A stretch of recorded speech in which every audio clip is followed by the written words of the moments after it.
Okay, अब चलिए देखते हैं कि कितनी इमेजेस बनती हैं, कहाँ कहाँ बनती हैं अगर ऑब्जेक्ट दो इंक्लाइंड मिरर्स के बीच में रखा हो। ये थोड़ा बड़ा आर्टिकल है, डिफ़िकल्ट है, आपको कम से कम 5 बार इस वीडियो को बार बार रिवाइंड करके देखना पड़ेगा, तब आपको समझ में आएगा। सपोज़ करिए मिरर्स के बीच का एंगल थीटा है और ऑब्जेक्ट जो है वो m1 से अल्फ़ा एंगल पर और m2 से बीटा एंगल पर रखा हुआ है, तो alpha plus beta obviously equal to theta होना चाहिए। चलो भाई, इमेज बनाना शुरू करते हैं। सबसे पहले मिरर M1 जो है वो O की डायरेक्ट इमेज बनाएगा। अभी M2 से कोई मतलब नहीं है, M1 O की इमेज बनाएगा ही बनाएगा यार, M2 हो या ना हो। तो M1 जो O की इमेज बनाएगा वो कहाँ बनाएगा? उतना ही डिस्टेंस पे बनाएगा जितना डिस्टेंस पर सामने O रखा है। तो M1 जो O की इमेज बना रहा है, मान लीजिए वो A है, O की M1 से डिस्टेंस A की M1 से डिस्टेंस बराबर होगी ना। तो अगर डिस्टेंस बराबर होंगी तो एंगल भी बराबर होंगे। इसका मतलब ए का जो एंगल है M1 से वो वही होगा जो O का एंगल है M1 से, यानी अल्फ़ा। थोड़ी देर के लिए यार डिस्टेंस को हम लोग मीटर में नापने की बजाय एंगल में नापते हैं। जैसे दो लोग एक सर्कल के अपोजिट डायमीटर पे खड़े हैं तो हम ये नहीं कहेंगे कि उनके बीच का डिस्टेंस 2r है, थोड़ी देर के लिए कहेंगे उनके बीच का डिस्टेंस 180 डिग्री है।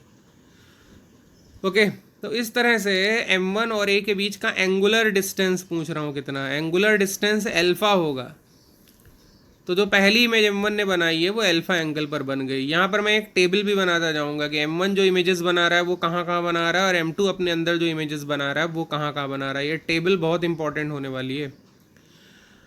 अब M2 O की डायरेक्ट इमेज बनाएगा। अभी M1 से मतलब नहीं, M1 ना भी हो तब भी O की M2 डायरेक्ट इमेज बनाएगा ही बनाएगा। वो कहाँ बनाएगा? O M2 से कितना दूर है। अब आप उस डिस्टेंस को सेंटीमीटर में वगैरह बताने लगेंगे। मैं कह रहा हूँ डिस्टेंस को थोड़ी देर के लिए एंगल के टर्म्स में बताना शुरू करिए। O की M2 से दूरी बीटा है, बीटा डिग्री। तो M2 के अंदर जो इमेज बनेगी O की इमेज को अगर मैं B कहूँ तो वो भी बीटा एंगल पर बनेगी। तो M2 ने जो पहली पहली इमेज बनाई वो बीटा एंगल पर बना दी। अब M2 जो है वो A को देख रहा है, A खुद एक इमेज है और A की इमेज की इमेज M2 बनाने के लिए तैयार है। लेकिन पहले बताइए M2 से A की डिस्टेंस कितनी है? M2 से A की डिस्टेंस आप एंगल में बताइए, तो वो डिस्टेंस हो जाएगी बीटा प्लस अल्फा और सबसे ऊपर एंगल अल्फा, एक तरह से थीटा प्लस अल्फा। इस सेंटेंस पे ध्यान दीजिए, A की M2 से जो एंगुलर डिस्टेंस है वो थीटा प्लस अल्फा है। तो M2 उतनी ही डिस्टेंस पर भीतर एक इमेज बना देगा। M2 ने A की जो इमेज बनाई है वो D है, D इमेज की इमेज है, D A की इमेज है जो M2 ने बनाई है। लेकिन कहाँ बनाई है? M2 की D से डिस्टेंस बताइए। डिस्टेंस का मतलब एंगुलर डिस्टेंस, ये थीटा प्लस अल्फा हो जाएगी। अब हमारा टारगेट जो है वो B है और M1 B को देख रहा है। M1 की B से डिस्टेंस बताइए, M1 की B से एंगल के टर्म्स में डिस्टेंस बताइए। वो थीटा प्लस बीटा है, अल्फा प्लस बीटा को मैं बार बार थीटा बोल रहा हूँ, थीटा प्लस बीटा है। तो M1 B की इमेज बनाने के लिए तैयार है। M1 ने जो B की इमेज बनाई है वो C है।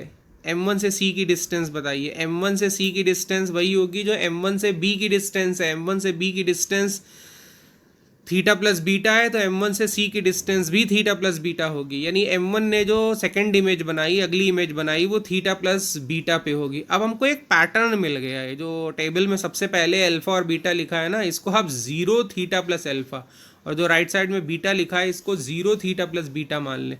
तो फिर टेबल में जो अगली एंट्री होगी वो 2 थीटा प्लस बीटा की होनी चाहिए। लेफ्ट साइड में जो एंट्री है वो 2 थीटा प्लस अल्फा होनी चाहिए। इसी तरह से next entry 3 theta plus alpha होनी चाहिए, लेफ्ट साइड में 3 थीटा प्लस बीटा होनी चाहिए। और इस तरह से ये टेबल भरती चली जाएंगी, इमेजेस की पोजीशन आती चली जाएगी, एंगुलर पोजीशन आती चली जाएगी। अब सवाल ये, टेबल कब रुकेगी, कब हम कहेंगे बस अब इमेज बनना बंद हो गया, बहुत हो गया? जैसे ही टेबल में एंट्री 180 डिग्री हो जाए, किसी भी तरफ 180 डिग्री हो जाए, वहीं पर वो टेबल स्टॉप कर जाएगी।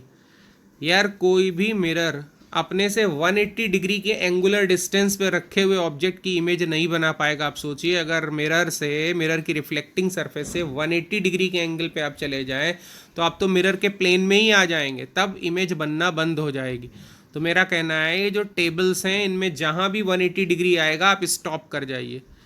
इस वीडियो को आप कई बार देखिए तब आप इसको अप्रिशिएट कर पाएंगे। और दूसरा ये कि ये अल्फा बीटा थीटा के टर्म्स में जितना अजीब लग रहा है, दिमाग के ऊपर से चला जा रहा है, वो जब हम एग्जाम्पल्स लेंगे, जब हम अल्फा बीटा और थीटा की वैल्यूज़ लेंगे, जैसे हमने कह दिया थीटा की वैल्यू 70 डिग्री, अल्फा 30 और बीटा 40, तो जब आप 30, 40, 70 ये नंबर्स यहाँ भरेंगे तो ये टेबल बहुत जल्दी बन जाया करेगी, बहुत क्विकली बन जाया करेगी, और आपको बड़े आसानी से पता चल जाएगा कि कहाँ कहाँ इमेजेस बनेंगी और कितनी बनेंगी। ये जितने शब्द, वर्ड, सेंटेंसेस मैंने इस वीडियो में बोले हैं, उनको जब आप 5 बार सुनेंगे तब तो आपको अच्छे से क्लियर होगा।